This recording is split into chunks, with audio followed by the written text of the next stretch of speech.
sharing with you an affordable guest house in Siquijor na perfect for a family. From Bohol, bumiyahe nga kami going to Siquijor.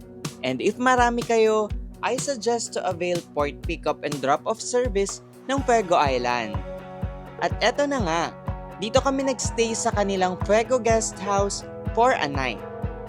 This is their family room for only 2,500 per night, good for 4 guests. May 2 queen-sized beds and fully air-conditioned ang room, spacious ang kanilang comfort room, at may hot and cold shower. Meron din silang deluxe room, good for 2 guests. Fully air-conditioned ang room with 1 queen-sized bed and comfort room na may hot and cold shower rin.